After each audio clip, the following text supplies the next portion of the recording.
Hi guys, welcome back to my channel, and in this video I'll show you how to make a jumping game in Scratch.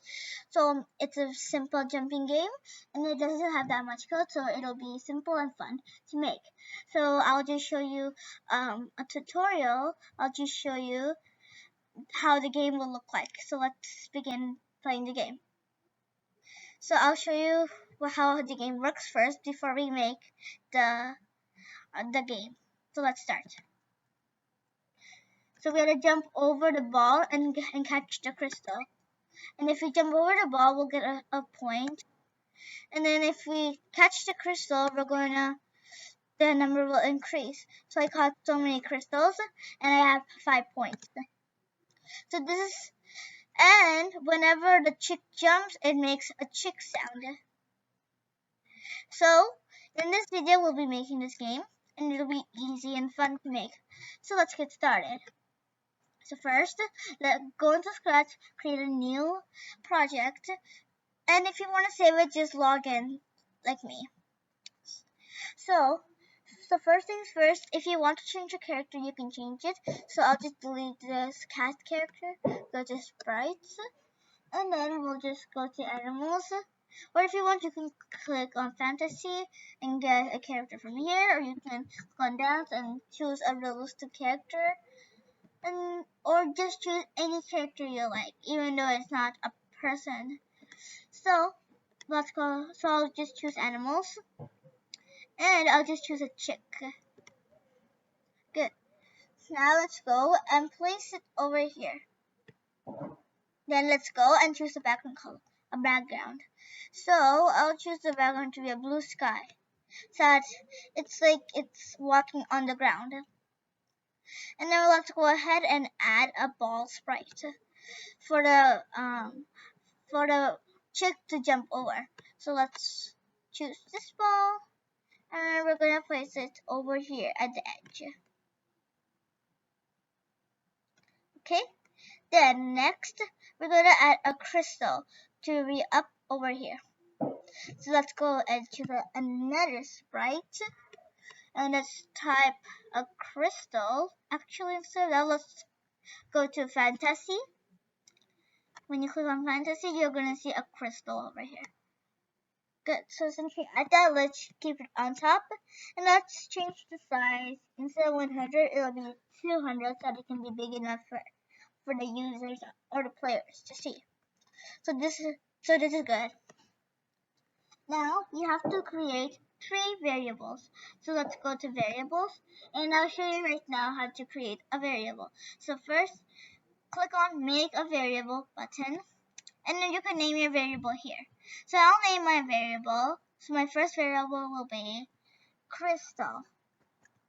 So crystal. Now let's click on OK.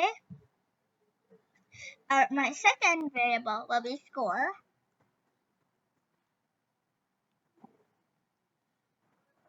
Like this. Okay, so this is the variables that we need. There's 2. So one is crystal and one is score. So like this. Now let's start making the code of this game, okay? So before we code, I just want to say that for the crystal, there's no code for the crystal. So there's no code for the crystal, so it'll just be, so we'll have to code these 2 sprites. One is a chick, and the other one is the ball. So we don't have to code the crystal, because the crystal doesn't have that much action to do. It doesn't have any action. Only the ball and the chick. So I'll explain the movements of the chick and the ball. So the chick has to jump. Okay? So the chick has to jump high. So the chick has to jump 20. So the chick has to jump 20 times and jump down 20 times. But the ball has to go straight and should hit the chick. So it should catch the chick. And then if it doesn't catch the chick, it should come back and do the same movement. But the crystal is just staying up like that.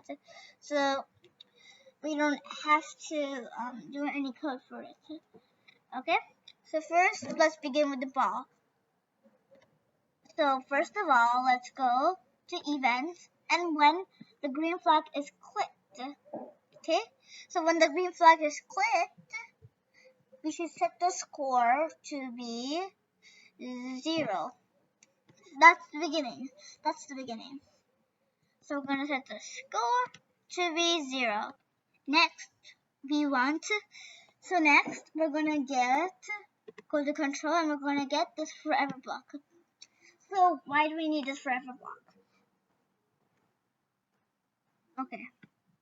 So next, we're gonna go to control and we're gonna get this forever block. So why do we need a forever block? It's because we want this ball to repeat its movement over and over again.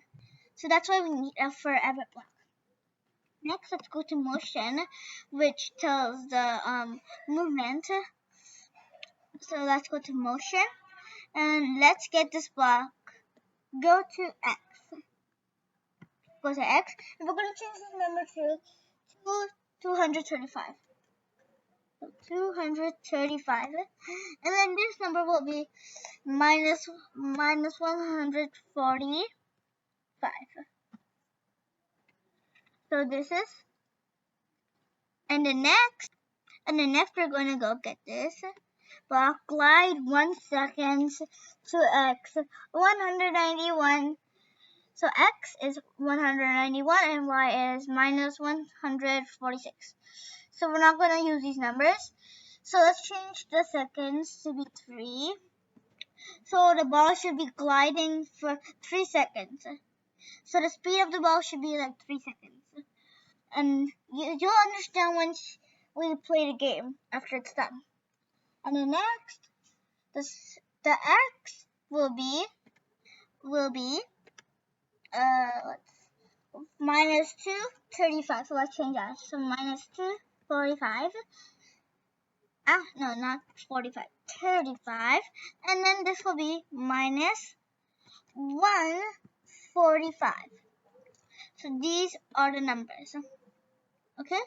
So we're almost on the ball code. Next,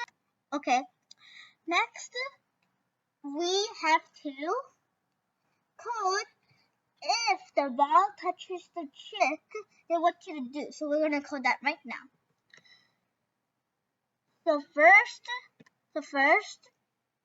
let's go to control and let's get an if then else condition. Okay. Oh, no, not playing. So let's keep the ball back in its position. So then if, let's go to sensing.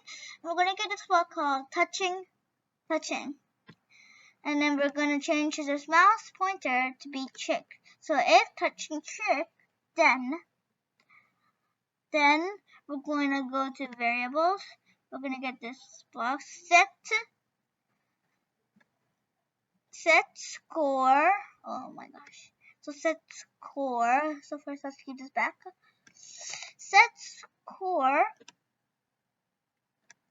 to be 0. Else change score by 1. Great. So that's great. So this is the code for the ball. Now we're gonna code the chick. So let's go click on the chick. So when you click on the chick, you see that the ball code is gone. But don't worry, because when you click on the ball code is back. So let me explain to you this. So for each sprite, they have separate codes. They have their own codes. So the ball has its own code. So that means when we click on the chick, the ball's code is gone. Because we're now coding the chick's code. That's why it disappeared. But when you click on the ball back, it's not gone. So don't worry. So when we go to chick, we're gonna code it to jump. So first let's code the events, and we're gonna get this one called when space key pressed. So we're gonna change this one to be up arrow. So when up arrow key pressed, let's go to control and we're gonna get repeat 20 times. So we're gonna change this to be 20. So repeat 20 times. Go to motion And then we're gonna get this block called change y. So let's search for that. Change y by 10. So we're gonna click it over here. So repeat 20 times, change y by 10. Okay, then we're gonna get an if condition. So let's go to control and get an if condition. And then let's say if touching crystal. So let's go to sensing, get this touching mouse pointer, change this mouse pointer to be crystal. If touching crystal, then go to variables, change crystal by 1. Now we want the chick go back down. So repeat 20 times, change by 10 means go up. So it's going up 20 times. But then we want it to go down. So let's go back to motion. And then let's get the same block. And then let's go back to control. And let's get repeat block. We're going to change this to be 20 times to go back to the same position where the chick was.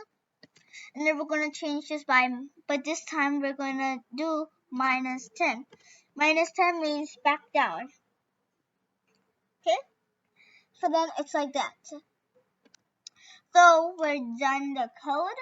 And if you want, you can go and do any more changes. You can change the color of the ball. You can change the color, the kind of crystal. You can change, you can do some editing. And if you want, you can change the background color too. And if you want, you can add lives. So in the next video, I'll be showing you how to add lives too. But for now, I'm not going to add lives since it has to get the crystal too. So I'm just going to show you how to choose the color of the ball. So go to costumes, click on the ball, and then you get the ball. And then you can choose any kind of ball you like.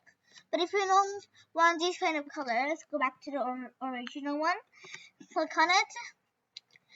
Click on this, and you get to fill the color. So if you want, you can use gradient. You can use this kind of. You can use there's different kinds of. Or if you want, you can just use this normal one. But I'll just use gradient. And then instead, I'll show you how to do it. So this is how to do it. Choose the color you want. Choose the shade you want. So I'll choose light pink. Go there. And I'll go. It's like anything you want. So you can choose anything. So I'll just choose that. So this is my ball. But I don't care about the color, but I'm just showing you how to change the color of the ball. And it's like the same thing for the crystal. Just click on it. So there's different parts of the crystal, but if you want the whole thing, just click on the whole thing. Try your best to click on it. Then just click on this part, and then you'll get the whole thing, and just change the color to whatever you like. So it's the same thing, and if you want, you can also choose gradient and any kinds of. So it's your wish. So now let's test this game out. So click on this. So let's click on the button, and then we're going to do it. So click on this green flag, and then let's start playing the game. 1 crystal, 1 point, and then it increases together. And then and if you want, you can add any changes to this game. And also, I want to tell you, I apologize for not sending videos for a long time, because I didn't get time to. I had lots of events and parties, and I won't get to do it because my birthday's coming in 2 more days. Actually, in 3 more days. So that's why I won't get time to do it even on Wednesday too. So I hope you like this video. If you like it, please like, subscribe, and share this video. And also please share my channel with everybody who you know. So see you in the next video. Goodbye.